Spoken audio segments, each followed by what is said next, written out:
All right, Shane. Yes. Shane, where are you from originally? I'm from Palmdale, California. Palmdale. Yes, sir. And tell me about your family growing up.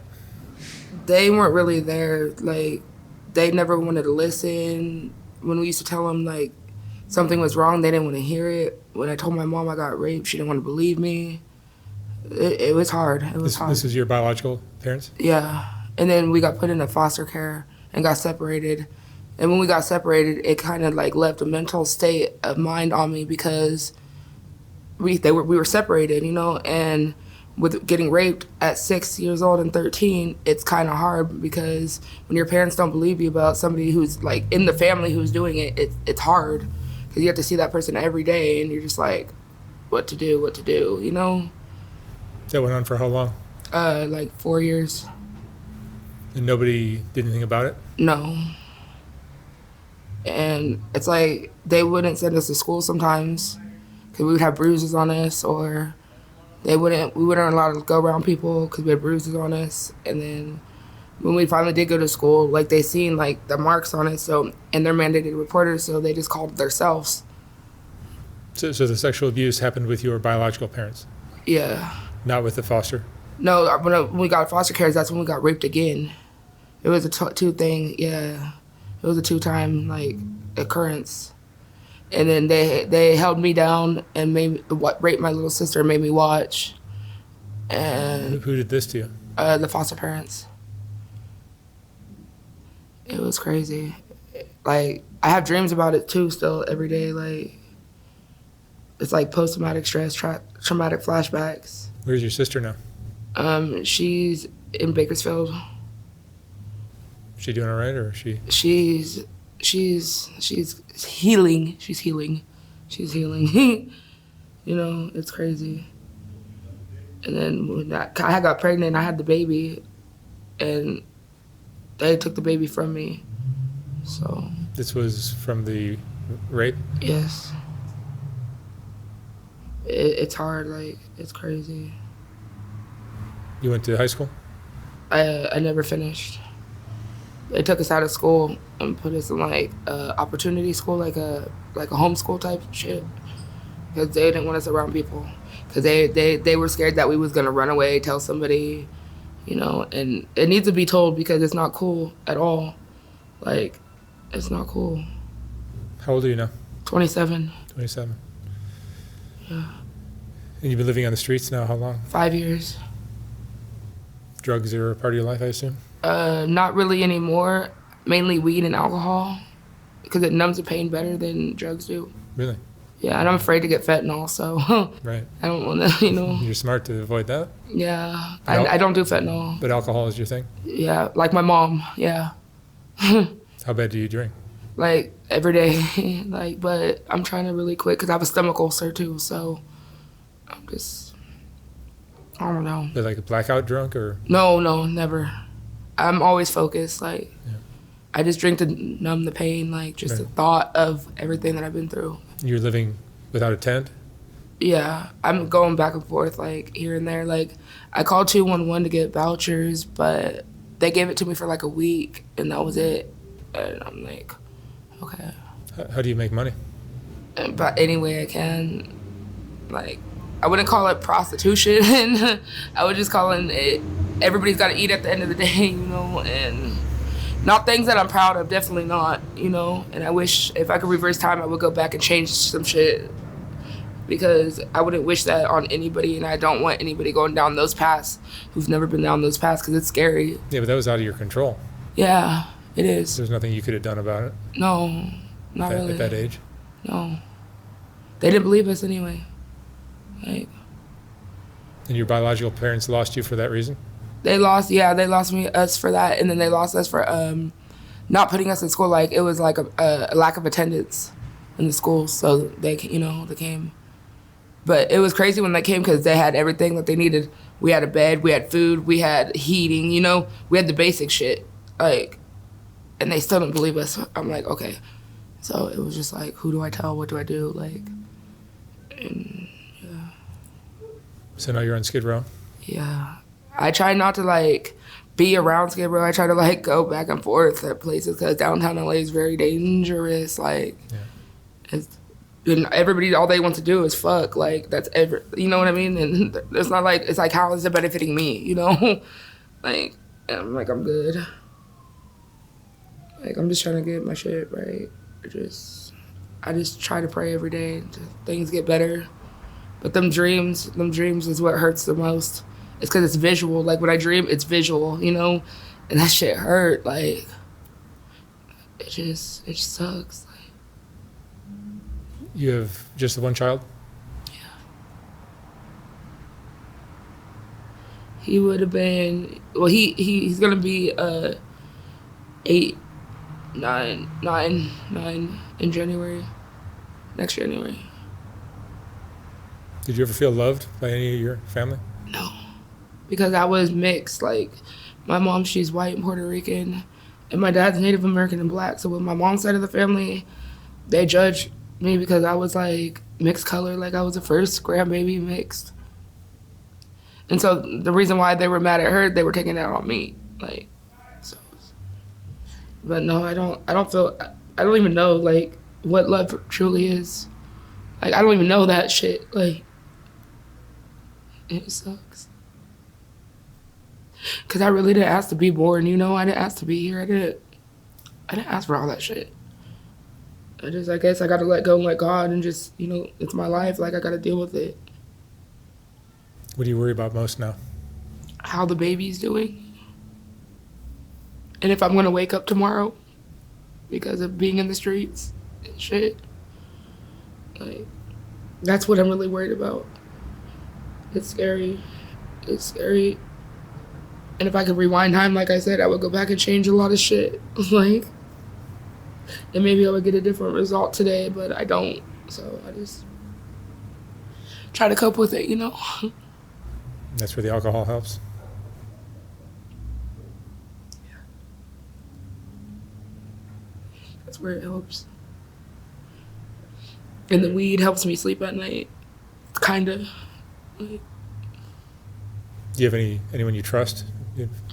Nobody? I don't even trust myself at times. And that's the scary part. Because some days you just want to give up. Some days you just don't know what to do. Some days, you know? Do you feel like you deserve a better life than this? Yeah, because it's like, honestly, I didn't deserve what I went through as a child either. And I didn't know my parents weren't going to be good enough parents to take care of something that they created. You know, and it sucks. Like, how are you going to make a baby and not take care of it? That's what I don't understand. Like, that's a responsibility. And if you lay down to make a baby, you should take care of it. Not just abandon it just like a dog or a cat. Like, if you have an animal, don't throw it to the streets because you get tired. Like, that's crazy. Do you have any good memories of your life? I mean, just being around my sibling, like, trying to make sure my little sister was okay. We had our good times together, like, when we, you know, but not really. My childhood, we were, like, forced to grow up, I guess you would call it. I don't know.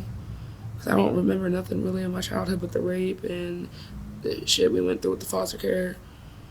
And then getting separated, that shit, and then, yeah, that's crazy. How did you first get into drugs? The streets. Like, the streets. And you were on the streets at what age? I started being on the streets at like 20, 21, 22. So fairly late.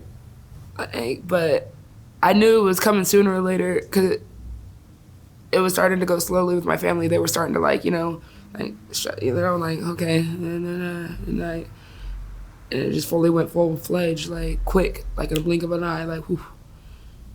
Like, life changes in a blink of an eye. You're here one day, gone tomorrow, you know? Like, It's good that you were able to steer away from fentanyl, though. yeah, I never did it, and I never want to try it. Like, I've done crystal meth, and I didn't really like it because I didn't like being up. You know, I've done ecstasy, I didn't like it because shit was just too bright. Like, you know what I mean? I've done shrooms, and I didn't like the walls breathing at me. That was scary. So I'm just like, oh shit. And coke, like, I don't like my nose being numb. So we, like, you know, I dibbled and dabbled, but my honestly choice of drug is weed and alcohol, like, and cigarettes. That's it. But I eat and sleep and shit, like, you know what I mean? Like, so it's not like I'm depriving myself of food and nutrients, because that's what I don't do. I try not to, at least, you know. I guess it's a comfort thing too, like me and my little snacks, but. Would you describe yourself as self-destructive? Yeah, I can be. Yeah. It's hard not to be with that. Yeah, it is, because it hurts. It hurts, especially when I go to sleep. Them dreams, like, they're so visual. It's like a life, like it's like a movie playing before your eyes, but when you're asleep. Like, it's everything that you went through. This is in your dreams, or? Yeah, it's called reoccurring nightmares. That's what it's called. You can look it up too. Like, it's a whole definition on what it is. And that's exactly what I had to, reoccurring. Because I would get the same dream, and then the next night I'll get the same dream, but only part of the dream. And then the next night I wouldn't have the dream. The next night the dream came back, and it was a different part. I'm like, what the fuck? Like, so it really threw off my sleep schedule. I didn't want to sleep. I was scared to go to sleep. I didn't want to go to sleep because I didn't want to see that. I didn't want to go to sleep because of this and that. Like, and that's where I started, like getting sleep deprived, I guess, and it's just one thing after another, and it's like I'm permanently gonna be fucked up from it because it's a mental thing, and that's why it's like you can't love until you love yourself, and it's hard to love myself because of what I went through. So it's like it's hard for me to love somebody, like, and that's not cool. Like, it's not cool at all. But then again, in another state, it's funny, you know, but it's not. It's like, okay. It's got to be a lonely life, though, not having any friends or anyone. Because he wasn't allowed to. I wasn't allowed to. No, but even now, at this point in your life. Yeah, because I don't want nobody around me. I don't trust people. You know, I don't trust people. And another thing, if I have somebody around me and we're steady, like, kicking it, and we fall asleep somewhere, I'm not gonna fall asleep around that person. You know, because I'm gonna end up falling asleep first. Because I've been persuaded in the comfortabilityness of people, you know what I mean? And I had to get up out of it. Like, no, hold on, I'm good. You know, they start flashing back, boop, bop, boop. I'm like, oh, man. So, yeah, it is. What would you say is your greatest strength? My greatest strength is me, honestly, still keeping my head up, still trying, you know, still trying to heal from what I went through and see if a different outcome comes, like, but it's hard, like, it's depressing really bad.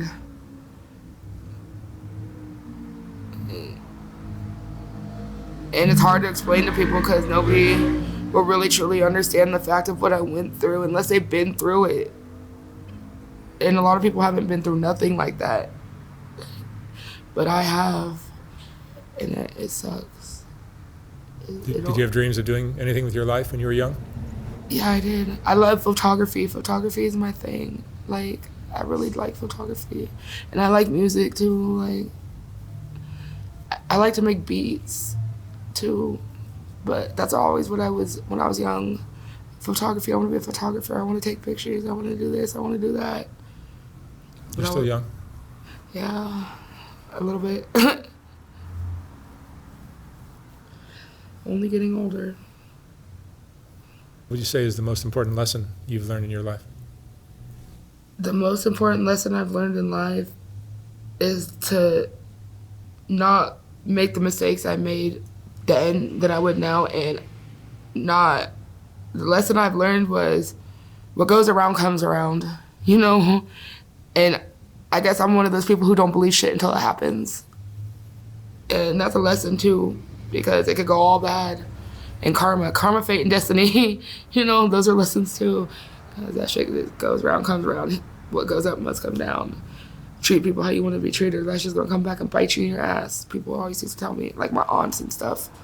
I never would listen because I was like, why are you telling me some good shit when this bad shit's happening to me within the family? Like, what are you doing, you know? Giving me a mind complex, like what? Like,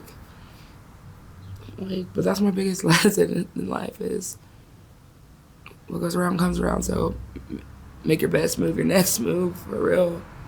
Like, your next move, your best move. Like, well, really, though. Because you could go down the wrong path and never turn back. And so my biggest lesson in life is I'm gonna have to stop and think about things before I react, or stop and think before I speak. I have to start at baby steps again to make sure I, fully train myself, like, properly, like, because lessons are lessons. Like, people could be lessons or blessings, and I've had a lot of lessons in my life that I'm done with, like, and I will never make those mistakes again. It was crazy. All right, thank you so much for sharing your story. You're welcome. Thank you. I wish you lots of luck out here.